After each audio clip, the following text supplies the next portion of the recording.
Pessoal, tudo bom? Vamos para mais um estudo da palavra, Sobre Provérbios, capítulo 19, 20 e 21. No capítulo 19 vai falar sobre o perdão. Não somente sobre isso, mas eu quero me dedicar a essa parte que fala sobre o perdão e me perdoar as ofensas que nos são dadas. Lá no versículo 11: a pessoa sensata controla o seu gênio e a sua grandeza é perdoar quem a ofende. Você claramente deve conhecer alguém que é um pouco mais, como a palavra diz, conhecido aí, pavio curto. As pessoas às vezes têm o costume de dizer que tem um pavio curto, se xingar, se ofender, você sai brabo. E muitos dizem que não leva o desaforo para casa. O irmão esses dias comentou, falando, então bota fora, não leva para casa, mas também não deixa na igreja. Então nós devemos controlar esse nosso temperamento na casa do Senhor, porque a gente deve suportar isso e perdoar essas ofensas. Que é um exemplo claro de perdão de ofensas, Jesus na cruz do Calvário. Quando estava indo o caminho ali de ser crucificado, Jesus era ofendido, Jesus era difamado, Jesus foi falado, maltratado muitas vezes. Em nenhum momento ele se irou naquele período. Pelo contrário, Jesus teve paciência e perdoou as ofensas de cada um. Porque quando ele foi na cruz, sendo morto ali já, ele ora para Deus e pede perdão, Senhor. Perdoa, pois eles não sabem o que fazem. Então imagine se Jesus, sendo um perfeito cordeiro que morreu ali, se sacrificou sem mancha nem pecado. Imagina nós. Por que não vamos perdoar nossos irmãos que nos ofendem, que nos xingam muitas vezes, que às vezes são usados para sermos provados nessa área? Então o capítulo 19 é esse conselho que ele nos dá, que nós devemos perdoar as ofensas. Pegar esse exemplo de Jesus que perdoou as nossas ofensas. As nossas ofensas que quando ele estava sendo carregado ali, muitas vezes foi apedrejado, cuspiram na sua cara. Então lembre-se de Jesus na cruz quando você for ofendido. Quando você dizer não leva o desaforo para casa, lembre de Jesus que ele carregou tudo isso na cruz por amor de nós. No capítulo 20, vai falar no versículo 1, sobre bebidas alcoólicas. Diz assim, quem bebe demais fica barulhento e caçoa dos outros. O escravo da bebida nunca será sábio. Lá no 19, vai dizer assim, agora eu vou tentar achar aqui, vai falar sobre o juízo. Agora perdi. No capítulo 19 vai dizer assim, lá no 3, a falta de juízo é o que faz a pessoa cair na desgraça.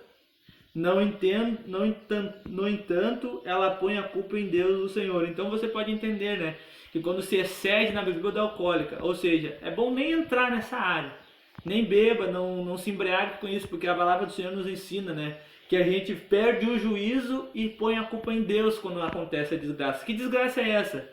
Você que tem família, você deve conhecer alguém, algum familiar, algum conhecido teu, algum amigo seu, deve passar por algum desses problemas.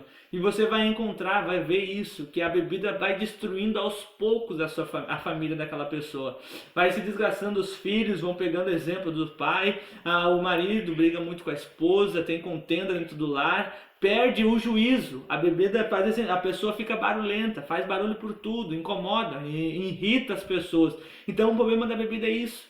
Você deve controlar isso, evitar essa fase, evitar essa área, fuja da bebida alcoólica. Então, se você conhece alguém que passa por esse problema, ore por ela, ajude, busque a enfrentar esse problema junto com ela, mostrando sobre a palavra do Senhor que o insensato ele perde o juízo. Aí, quando a família é destruída, quando o caos acontece no lar, o que ele faz? A primeira coisa é pôr a culpa em Deus. Porque Deus permitiu isso, porque Deus fez aquilo. Não. A pessoa insensata não entende que foi ele com as suas escolhas e é um resultado das suas escolhas. Então, fuja disso. Bebida alcoólica, jamais, evite isso. Tanto que a Bíblia ensina, fuja da roda dos escarnecedores, fuja daquilo que aparenta ser mal aos olhos do Senhor. Então, a bebida é algo assim. Paulo também vai falar que assim, tudo me é lícito, mas nem tudo me convém. Tudo me é lícito, mas nem tudo me edifica. A bebida edifica alguém? Não. Isso aí não convém para nós. Então fuja disso. Ainda no capítulo 20, lá no versículo 22, vai falar a respeito da vingança. Não seja vingativo, confie em Deus, o Senhor, Ele fará justiça a você. Se vocês têm um problema, que lá no tempo atrás, e você quer cometer uma vingança, Já diz o próprio seu Madruga, a vingança é um prato frio, é um prato que se come frio. Não, irmãos, não vão nessa onda. Mas deixe para Jesus, deixe para Deus fazer a vingança para você. Fazer a justiça, melhor dizendo. Jesus não é vingativo, Deus não é vingativo, não. Ele faz justiça àqueles que o servem e foram injustiçados. Então, quando você tiver algum problema e aquela pessoa te maltratou, você pode entender aqui que tudo está ligado. Você foi ofendido, quer retribuir isso? Não, espere a justiça de Deus, que Deus vai te recompensar, Deus vai fazer a justiça no tempo dele. Tudo é um tempo determinado para Deus. Então confie no Senhor, que Ele é o seu advogado, que Ele vai efetuar essa justiça para você. No capítulo 21, mais alguns fortes ensinamentos, vai nos falar assim, lá no capítulo 20, lá no versículo 29, perdão, estava me esquecendo aqui.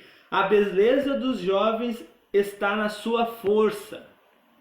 Entenda, jovem, você é forte, tem vigor, tem saúde, tem destreza para fazer as coisas na obra de Deus. Use isso a seu favor, use isso para se dedicar cada vez mais à obra do Senhor. Procure se esforçar mais para agradecer a Deus, engrandecer o nome dEle. Então use essa força. E para encerrar o 20, lá na parte B vai dizer assim: e o enfeite dos velhos são os seus cabelos brancos. Não despreze a velhice daqueles que você conhece. Não despreze os anciões, porque os anciões eles carregam consigo nos seus cabelos brancos muita experiência que você ainda vai enfrentar, muito conhecimento que vão repartir com você, jovem. Então procure agradar os anciões, procure a dar valor aos anciões, procure a buscar o conhecimento e a experiência dele. Sabe aquele problema que você está passando? Se você conversar com o seu avô, conversar com a sua avó, conversar com o irmão da igreja que você conhece, que é experiente, ele vai te poder ajudar, porque ele vai dizer: eu já passei por isso e eu sei como eu fiz. Então ele vai te aconselhar a não fazer igual. Então dê valor aos jovens, dê valor aos anciões, jovem.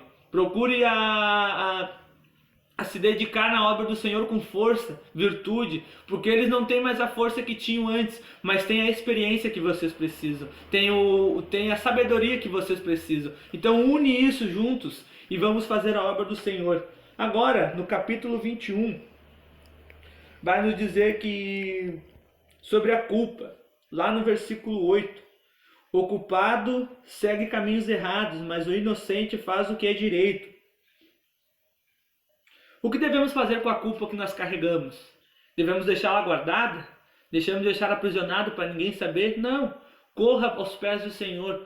Libere essa culpa no Senhor. Peça perdão a Deus. Confesse esse problema que você está passando. Confesse se há algo que isso está acontecendo dentro de você, algo que está te martirizando. Quer um exemplo disso? Davi era um homem que pecou diante dos olhos de Deus, segundo o coração de Deus ele era. Peca no Senhor, escolhe uma mulher que não era sua e efetua uma tramóia ali incrível, que se você ler a Bíblia você vai ver a história, você vai conhecer.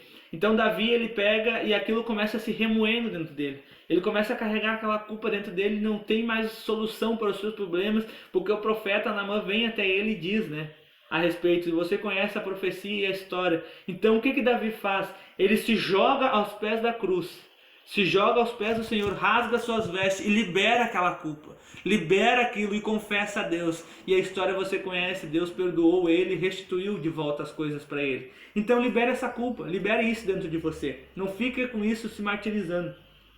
Ainda no 21, para encerrar, 13, vai falar sobre a compaixão. Precisamos ser bondosos. Lá no versículo 13 vai dizer assim: quem recusar ouvir o grito do pobre também gritará e não será ouvido. Quem lembra da história de Rico e Lázaro? Você lembra? Rico estava passando e Lázaro pede água, pede uma esmola para ele, pede algo para ele. O rico ele simplesmente ignora aquele pobre, aquele homem, e vira as costas, ele não lhe ajuda, não ajuda aquele pobre, não ouviu os gritos daquele pobre. E o que acontece depois com o rico? Rico foi lançado no inferno. E o que ele faz lá? Começa a gritar e a gemer para que alguém ouça e que não venha fazer o que ele tinha feito, para que seus irmãos não viessem cometer o mesmo erro. Então, irmãos, seja bondoso enquanto é tempo, seja bondoso enquanto há tempo ainda, enquanto Jesus não vier, porque depois que ele vier não adianta você gritar e se espernear querendo ajudar alguém, porque não não vai dar mais tempo. Então tenha compaixão, seja bondoso. Um exemplo de compaixão maior da Bíblia é Jesus. Se compadeceu por nós, pobres pecadores, e se sacrificou na cruz do Calvário, para que tivéssemos hoje essa liberdade de estar adorando o nome dele. Então não perca mais tempo, procure ajudar aquele que precisa, procure ajudar aquele que grita e clama a sua alma por ajuda, mas peça discernimento do Senhor, para que não venhamos ser bobos nessa ocasião, porque muitas vezes as pessoas usam da sua compaixão, da sua bondade para explorar esse lado de você, mas então peça direção a Deus e seja uma pessoa abençoada e edificada cada vez mais no caminho do Senhor. Procure esses ensinamentos de Provérbios, procure se dedicar a esses ensinamentos, esse aconselhamento que Provérbios tem para nós. Então venhamos nos dedicar a sermos pessoas sensatas, venhamos procurar a ser pessoas com coração perdoador, pessoas cuidando para que venhamos ser pessoas fortes na presença do Senhor, firmes, procurar aconselhamentos dos anciões e nos dedicar mais à obra do Senhor. Que Deus abençoe, essa palavra venha ser edificante para você.